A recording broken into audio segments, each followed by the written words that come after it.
Hi, St. Columbus. A few years back, I was a pretty strict vegetarian, pescatarian, avoiding pretty much most meat products.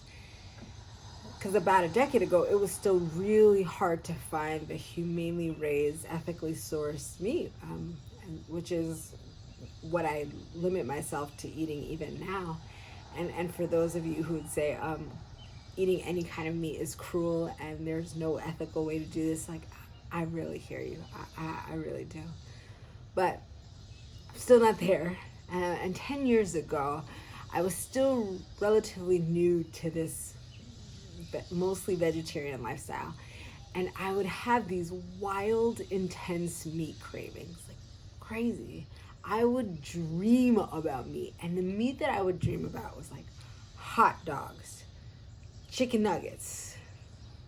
And the guy that I was dating at the time, who I am now married to, would say to me, like, you have the absolute worst meat cravings. Like, why don't you ever miss a steak or ribs? Why is it always like hot dogs?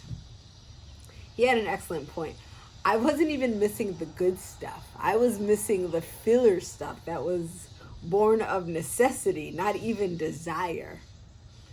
In this season of in-between time, where a resumption of normal life is closer than it's been in a long time, I'm gonna need to ask myself a bunch of questions. One of them being, are the things that I'm excited about meat or hot dogs? And I don't mean to disparage a hot dog, because there are occasions when the only right thing to eat is a hot dog, like at a ball game or at a cookout. You know, like, those things are just great. But this reminder of this time of like how I have questionable desires and I shouldn't always just go on my what looks good at the moment, has been a helpful reminder to me that I don't just want to absent-mindedly resume life where discernment doesn't play a prominent role.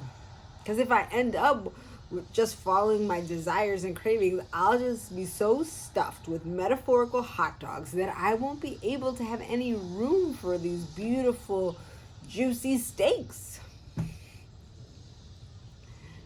It's true. I invite you now. Let's not, because it's also about you guys. I invite you to consider the things that you're missing and you're planning to resume. And I imagine it's a mix of hot dog and steak activities. It's going to be important for all of us to be deliberate when and where we can. This collective pause button provides us with this excuse and opportunity to take stock of our choices and to be careful in ways that we wouldn't have been allowed to consider before. I, for one, am excited for what we will do in this moment and how we will choose to emerge. Move over, Brood X. We got some emerging Christians, and I can't wait to see what we're going to do. See you later.